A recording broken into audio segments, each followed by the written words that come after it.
彭千里，安排下去，查一下山水二玉所在何处。小姐，浮生他们在查此物牵连甚广，若是牵连到咱们，对咱来说，恐怕是灭顶之灾啊！浮生几人跟我关系匪浅，你莫要自作主张。主上，怎么？还有疑问？还请主上多为捕风捉影楼考虑。西川城如今已现乱象，覆巢之下岂有完卵？他们要查的东西，反而是我们捕风捉影楼的一线希望。主上说的都对，是小人考虑不周。不仅要查，还要快。查到之后直接向他们复命，无需跟我说。是。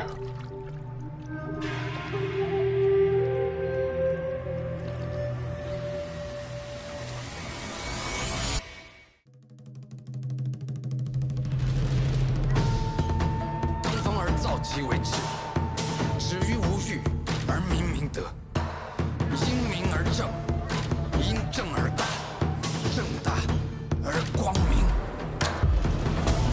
我就是那烈火，燃尽誓不舍，无心般大河。阴阳处世，做完无中生有，伏太极。是人们颠倒身子，被我记住在身上，遇见绵绵草之地。历书上填满了道理，人眼中藏满了目的。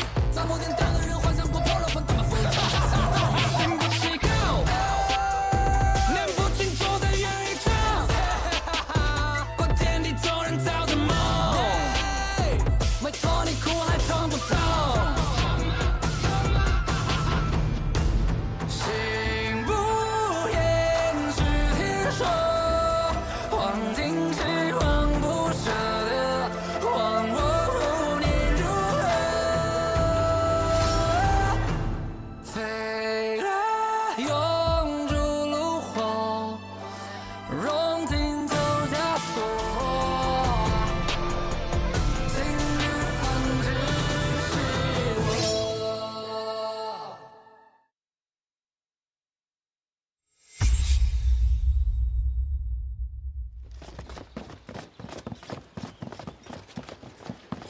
爹，你一定要吼起来啊！慢点啊！文觉，等等，慢点。啊，我问你，城主头颈部位可有旧伤？我不知道啊，九哥。主上多年前遭人偷袭，后颈被剑石擦伤过，不过没有伤到要害。那跟我想的差不多，我应该找到病灶了。真的啊？应该是旧伤未曾清理干净，生出脓血压迫所致。你放心，我有办法。好。哎，你就留在这儿。我为什么不能进啊？我给你当过助手，也接过生，我比他们都更有经验的。因为患者是你爹，一旦出现什么情况，你情绪不稳定，反而会添乱。听我的，就留在这儿，我一定治好你爹啊！福生，我爹就交给你了。放心。关门。小姐放心，吉人自有天相，城主一定会好起来的。啊。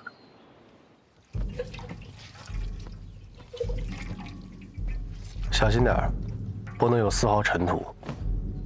再去用烈酒净下手。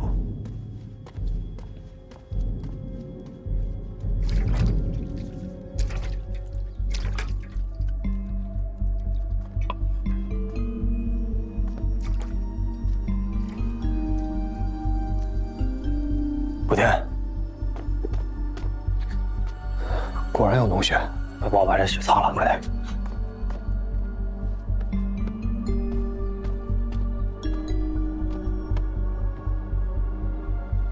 好。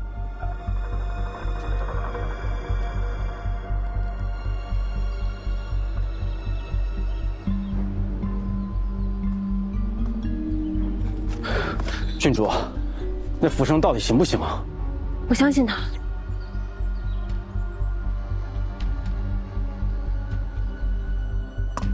帮我撑开伤口。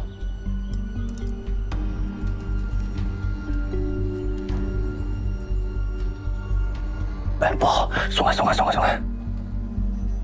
这剩余的铁闸跟主脉连在一块儿了，硬取我怕会大出血。那怎么办？我就跟文觉谈谈。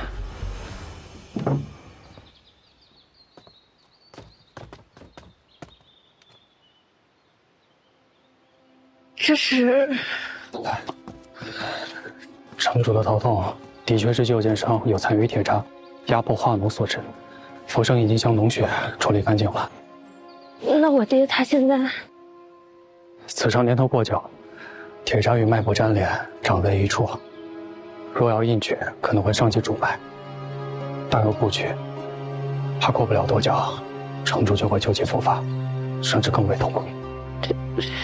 伤及主脉会怎么样？可能会大出血，若不及时止血，城主的性命恐危在旦夕。主上若有事，别想离开这里。九哥，文觉，要不要继续做下去？你要赶紧做决定。夫人交代了，如果继续做下去，还需要再准备这些东西。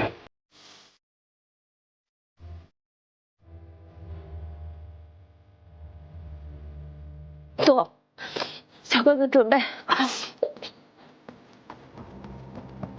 那我先进去。不爹，帮我转告府城，我相信他。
出血了。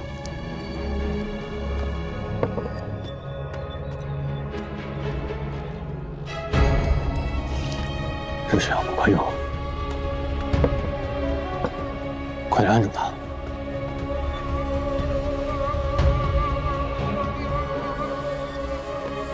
按住，千万不能猛。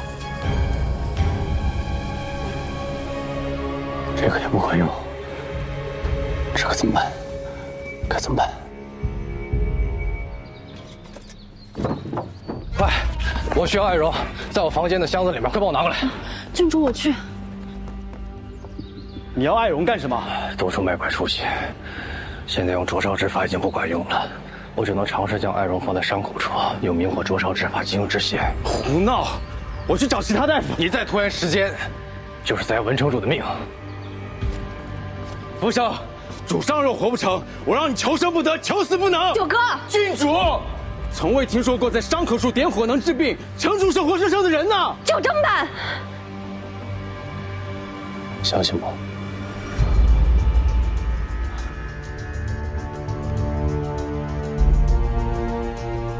我待会儿要用艾绒灼烧他的伤点，无论如何一定要帮我按住他。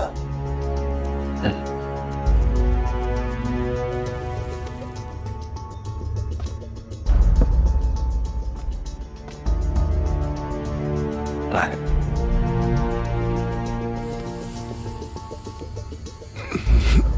哎，按住，千万按住。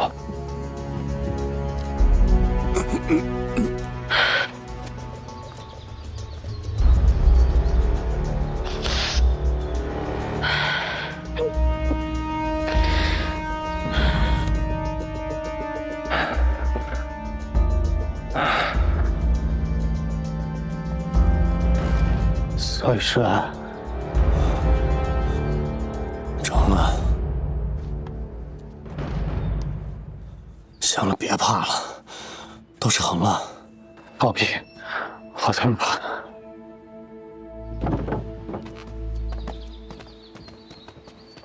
我爹怎么样了？放心吧，铁闸已经取出来了。虽然过程有些惊险，但是城主现在已无大碍，再休养一段时间就好了。服役师，文九此前多有得罪，若后服役师若有事，尽管吩咐，文九当仁不让。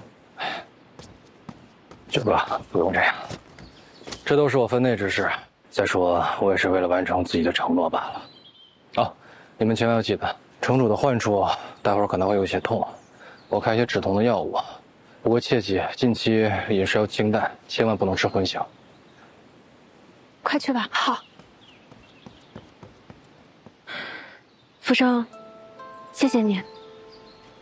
都是朋友，没事儿。你还不去看看？对。咱们吃饭去吧。什么？会长大人，怒大伤身呀！赵管事虽然是去了，可是您还有我呀。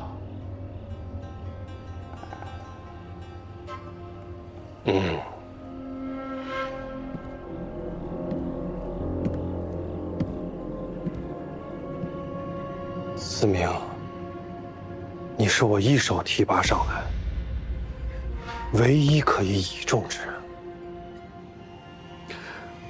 会长对思明的知遇之恩，我一辈子都不会忘的。去吧，思明。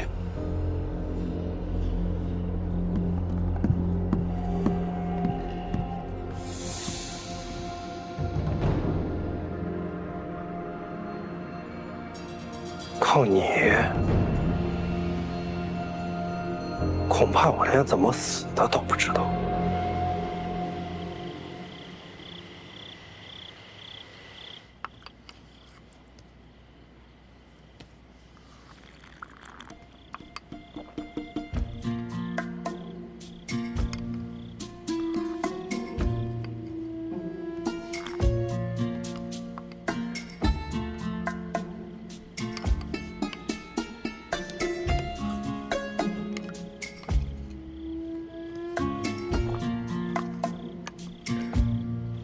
爹，感觉怎么样了？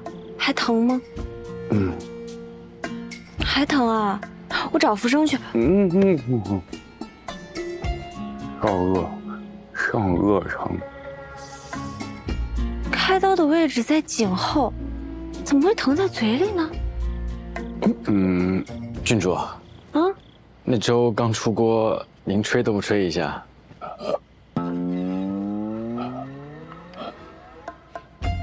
对不起，爹，烫着你了吧？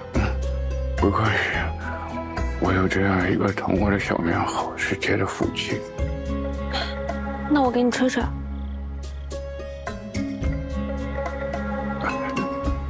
是啊，爹不饿了。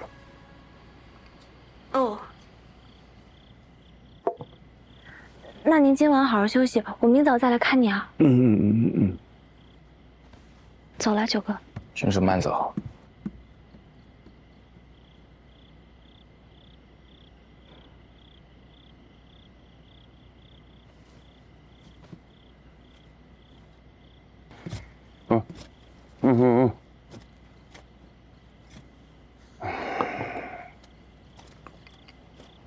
小九啊，我刚才眼神记着啊，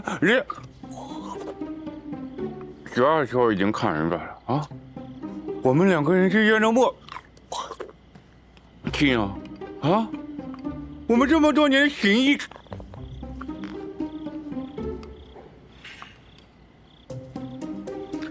主上，那郡主很难得为你喝一碗粥，堂堂男儿汤怕什么？我问你了，京华宴之后，娃娃跟上会，他们怎么样了？暂且都还压得住，主上切勿过于忧思，养好身子才是最重要的。你们两个人这么气我这身体该怎么养？主上，静养。啊？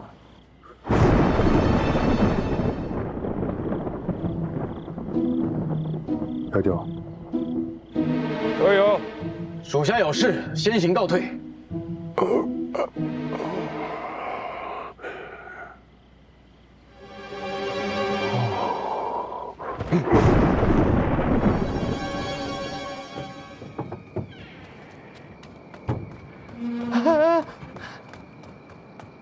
可是顾少侠，你认识我？小人是春韵阁的小厮，是莹莹姑娘叫小的来的，说是让小的给顾少侠捎个口信儿。什么口信？莹莹姑娘说，明日午时在春韵阁设宴，盼君来。没了？没了。既然口信儿顾少侠已经得知，小的就先告辞了。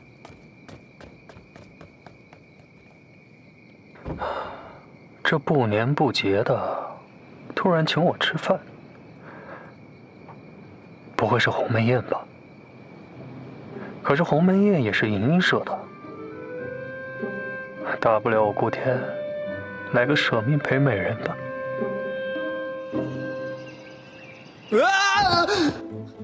吓我一跳！你疯了？别乱动，打最后一针。都醒了还扎？也没人说是为了叫醒你呢。那你干嘛？我刚才进来的时候，发现你鼾声极重，这是脾肺气虚、痰瘀护阻所致。我先给你针灸，待会儿再给你开点药，你回去要喝。还有一点就是，近期别去春韵阁。见笑了，见笑。太受欢迎了，没办法。哎，还有最后一针。哎，别！哎，你们这是在干嘛？啊，他打了呼噜太严重，我给他针灸治一下。二位慢聊，今日本少侠有约，就不陪二位玩了。还差一针呢。走了。你来干什么呀？哦，福生啊，上次我承诺你只要治好了我爹，我就给你开家医馆，你可还记得？记得。那我今天就是来兑现承诺的，给你把这医馆开起来。我不要。为什么？我来西川的目的很明确，就是为了寻找天书宝藏。除此之外，我没工夫管其他的事儿。可是你现在又没什么线索。我有线索，李志卓就是线索。我再问你一次，这医馆你开不开？不开。你确定？确定。好，你说的。什么意思？苏屋是我的私产，我想怎么改就怎么改。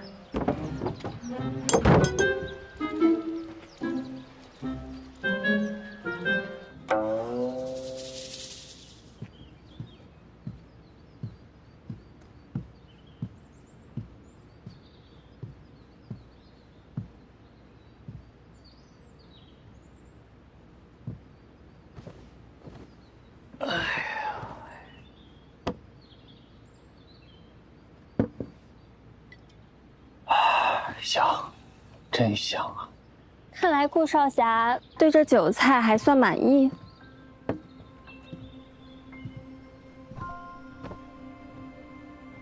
这酒菜虽香，却不如人香。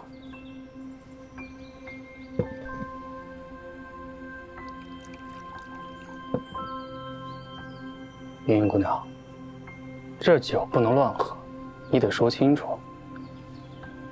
这酒自然是要谢过顾少侠之前多次出手相助。之前宋会长为难莹莹，是少侠出面解围。莹莹中幻术误伤少侠，少侠非但没有怪罪，反而照顾起我来。桩桩件件，莹莹无以为报，只好请一次酒，表表心意。哎呀，你不这么细说，我都不知道咱们之间已经有了这么多的回忆。少侠心胸广阔，自然不会记得这些小事。这顿酒，就当莹莹谢过少侠。好，为我们的相识，干杯！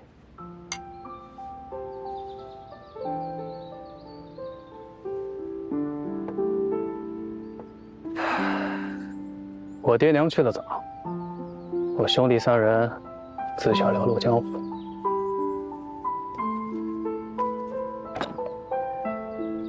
为了要学好百戏这门手艺，也不知道吃了多少苦。没有师傅，只能偷艺。若是被人发现，轻则打断手脚，重则小命不保。所以这么多年，一直都是苦过来的。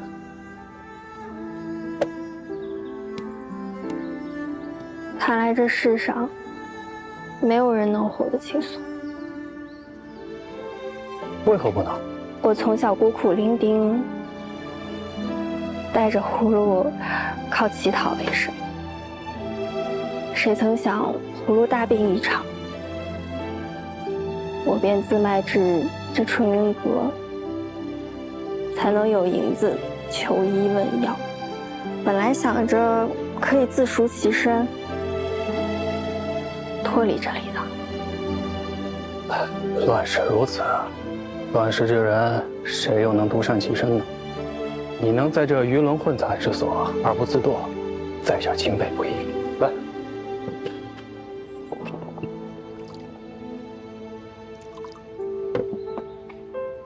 此酒我敬姑娘。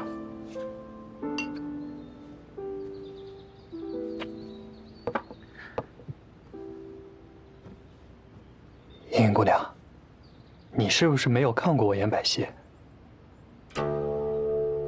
发如酒，见浮生，投入几个浮名，理不必可谓小民，从来不可欺。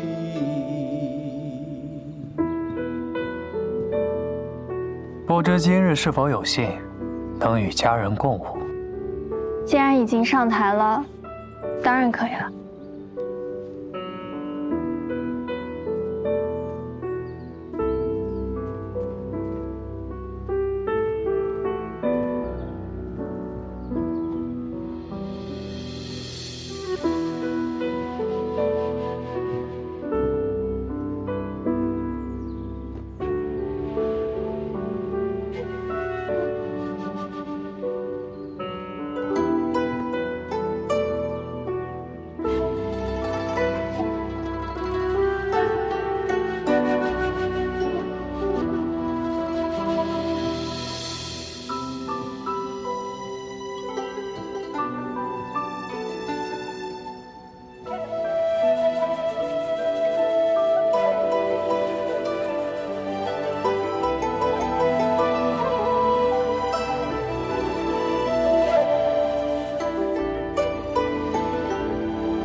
我在晕倒之前，在他脖子上发现了个马蹄样式的印记。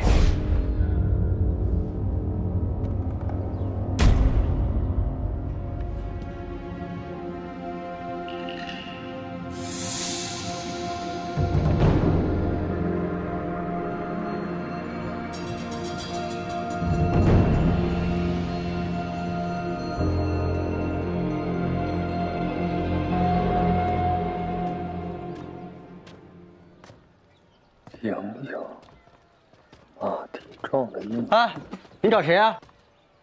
我住……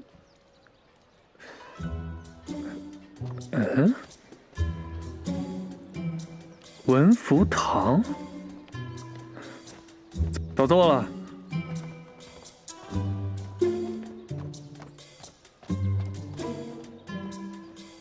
不对，这左右都没变，我喝趟酒就变样了？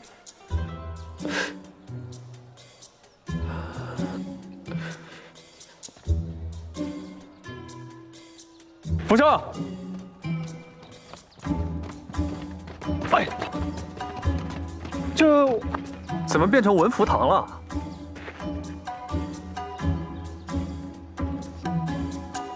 哎，不是，我这刚出去一会儿，你就把家给拆了？不是我弄的，是文觉弄的，是个医馆。医馆？嗯。他这么快就送你这么大一个医馆，让，看来这文觉对你是真上心，你可得好好把握住了啊！我觉得你这眼睛应该是有点病，回头我给你扎一扎吧，省得你再瞎了。什么意思？这么大个包袱你看不见？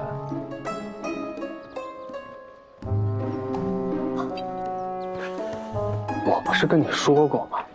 寄人篱下就得学会看人眼色。你看看你现在，家都没了，好意思在这吃个饼？请吧，傅医师，坐堂去。我去。顾天，把他扛进去。得令。哎，你放我下来，你放我下来。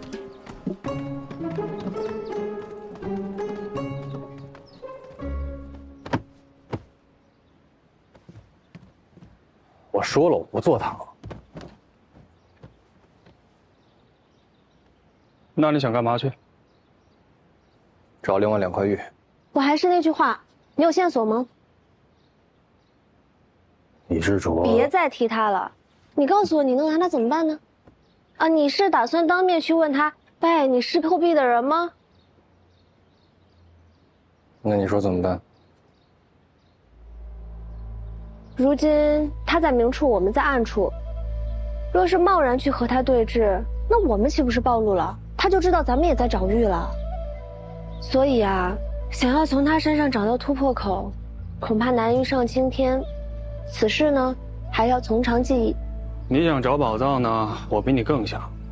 但这宝藏哪那么容易找？单凭咱们几个肯定不行，总得找人帮忙。有钱啊，才能是鬼推磨。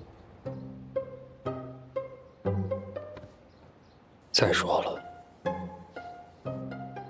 你出去了有地方住吗？难不成你有钱住其他错误？怎么样啊？想好了没啊？你要我坐堂也行，但这医馆要怎么弄，我说了算。你随便改，我出钱。行，那你们好好弄医馆，我待会儿去找趟葫芦，打听一下莹莹的事情。莹莹怎么了？我在莹莹的脖子上发现了马蹄印。如果莹莹真是破壁的……哎，等会儿，你刚才是不是说莹莹脖子上有马蹄印？你小点声啊，祖宗！那莹莹是破壁的人，你怎么不早点跟我说？什么？莹莹是破壁的人啊？那她接近我们，会不会是为了那块玉盘啊？哎呀，我们会不会已经暴露了？他未必知道玉盘就在福生身上，但如果他的目标是这个，定然不会放过咱们。所以待会儿啊，我去找葫芦探探口风，看看莹莹到底是何方神圣。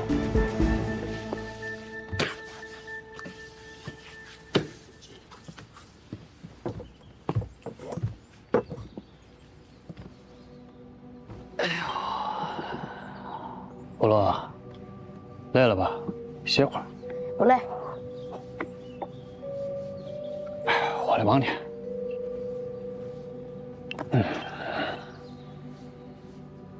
你姐不在？她去东城买胭脂去了。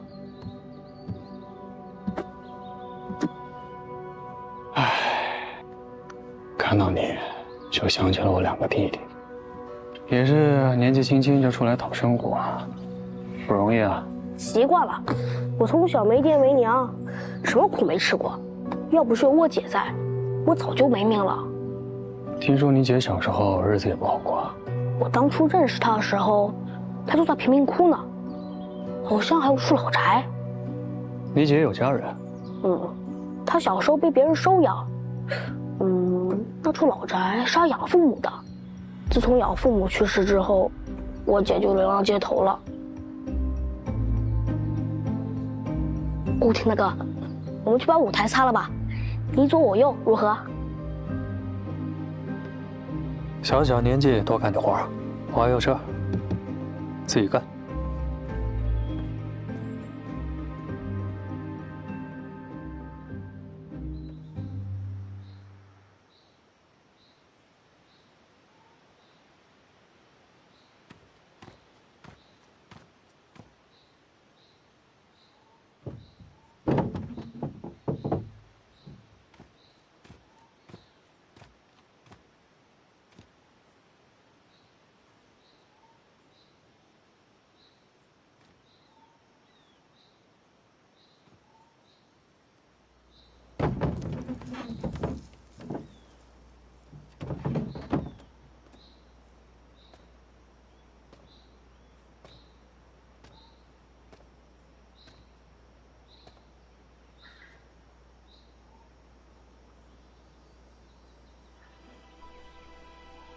莹莹，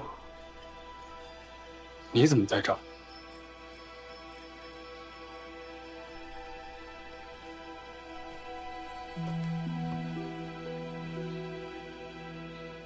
你可是在找这个？你是破壁的人？不，这是奴隶的烙印。奴隶？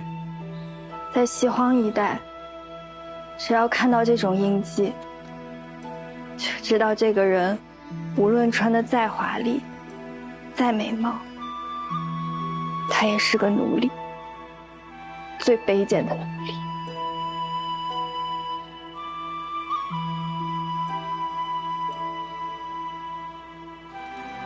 我知道，如果你知道了我的真实身份，定会瞧不起我。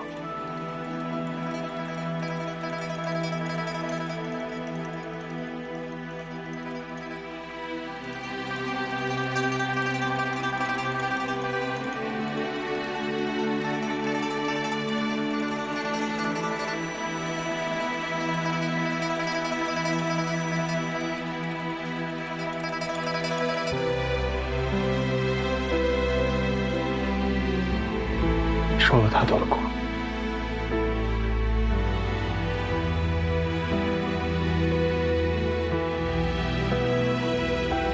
我自幼被人牙子张虎夫妇拐到，就留下了这处烙印。被拐来的孩子常常吃不饱饭。王松是他们家请来的厨子，仗着有些吃食，就对女孩子们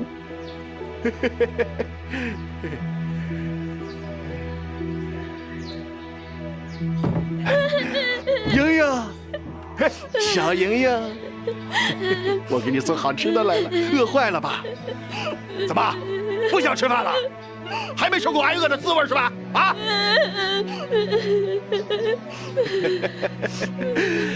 莹莹可知道我最喜欢你了，什么好吃的全留给你了。只要你好好听叔叔的话，这个鸡腿就全给你吃，吃完还有，好不好？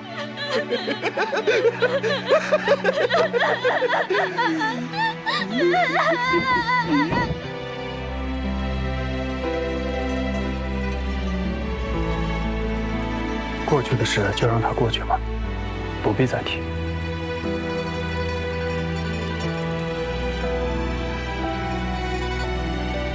以后有我陪着你，护着你。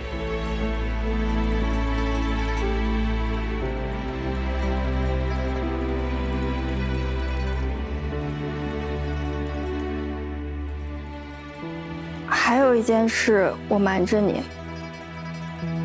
其实捕风捉影楼是我的，我自幼在贫民窟长大，为了生存，10岁就在外城做起了风媒，12岁就成了外城第1风媒，14岁自迈入春云阁做清官人，夺花魁只为打探消息。16岁创捕风捉影楼，18岁收缝千里。直到今日，捕风捉影楼已有3000密探，西川城内无人不知，无人不晓。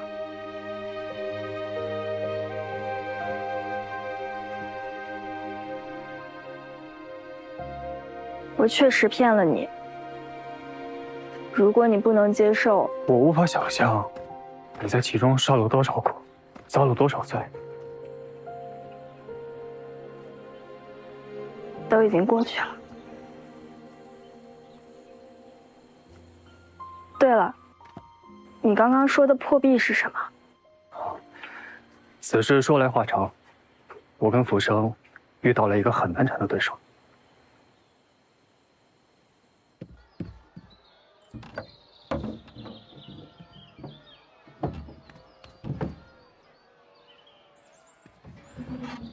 你是大白天的把门窗都关上，不做生意了？哎呀，给我，你看，把它放在这儿。然后呢？我就研究到这儿，估计是还差2样东西吧。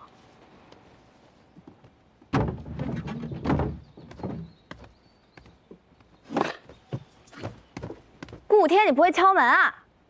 郡主，你不用藏了，我知道文雀玉盘在你们手上。喂，顾天，你什么意思啊？莹莹其实就是捕风捉影楼的幕后掌权者，咱们都被他给骗了。你是捕风捉影楼的老大？顾天说的对，是莹莹骗了各位，但是我对各位绝无半点恶意。甚至十分羡慕你们之间的感情，能够彼此坦诚相待，也是一种福分。若是各位觉得我不配跟你们站在一起，那这个门里看到的，我也绝对不会提起。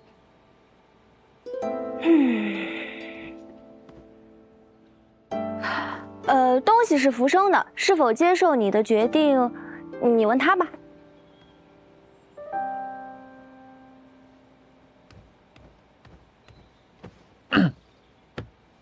行不行？行啊，我觉得这是件好事儿。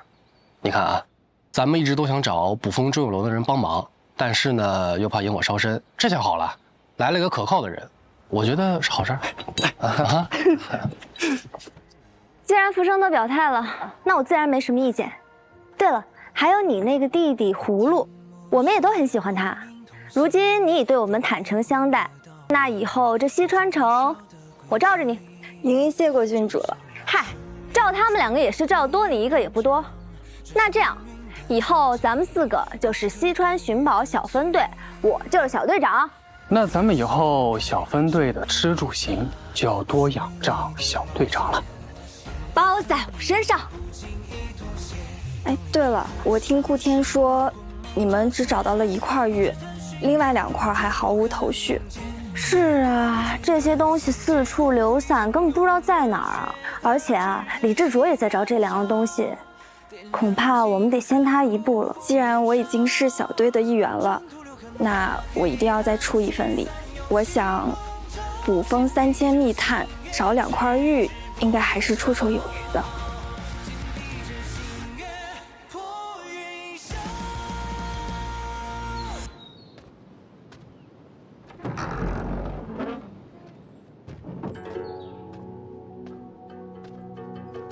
你说你每回怎么都空手来，就不知道带点好吃的？你吃什么？虫子？你才吃虫子呢！你要是再无理取闹，今晚我先把你吃了。啊，这人太恐怖了，还要吃自己。吃了倒是好，我还能清静点。这下我终于有自己的地方了，那里布置的跟这里一样，而且也有大木头、鸭子陪着我，在那儿我可以进行真正的实验了。外面的大木头也能拿出心脏来？可以。那外面的大木头也能看到血脉？当然。那你为什么总待在这里啊？这里有什么好的？这里当然好了。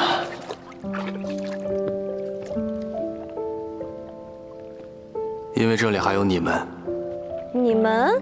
还有谁总在这儿？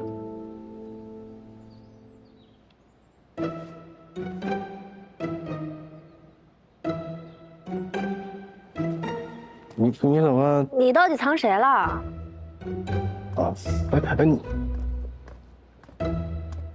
哎呀，就这么大个屋子啊，也没藏人啊。本来就没藏人。你不说算了，我走了。哎，那你还来吗？这医馆都是本郡主的，我自然想来就来啊。是。你会不会觉得我是个怪人？啊？你不一直都是个怪人吗？再说了，这医馆里谁不是怪人啊？你看啊，一个一心只想着钱，却一分钱都没花在自己身上的顾天，还有我这个每天不务正业陪你们玩的郡主，哎呀，不是一路人不进一家门吗？但好像是我们陪你玩吧？这不重要，重要的是，不管你是不是怪人，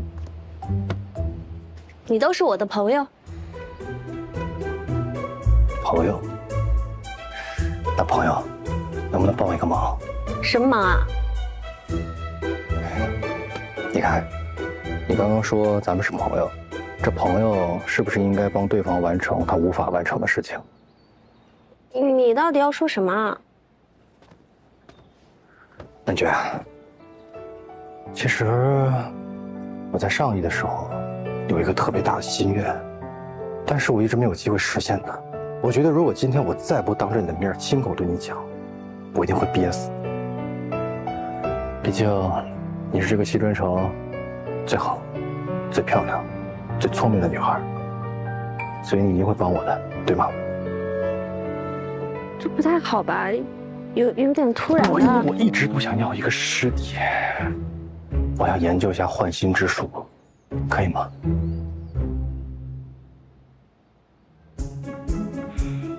要不你换换自己的心呢？哎，朋友。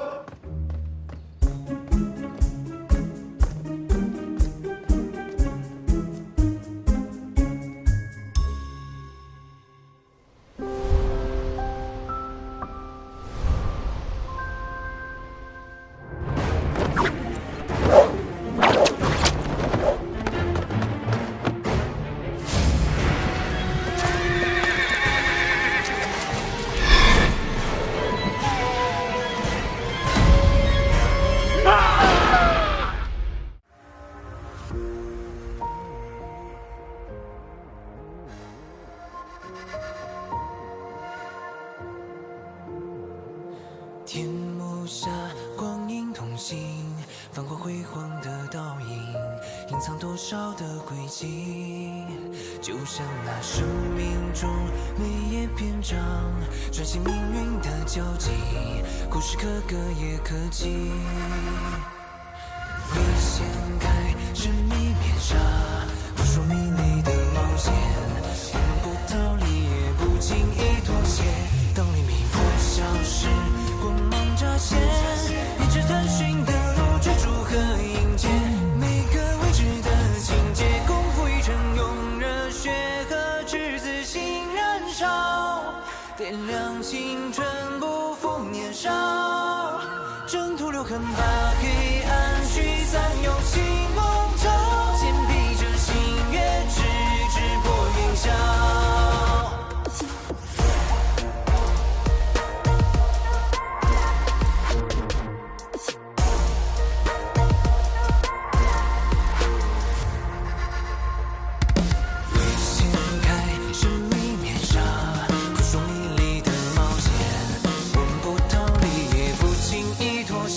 当黎明破晓时，光芒乍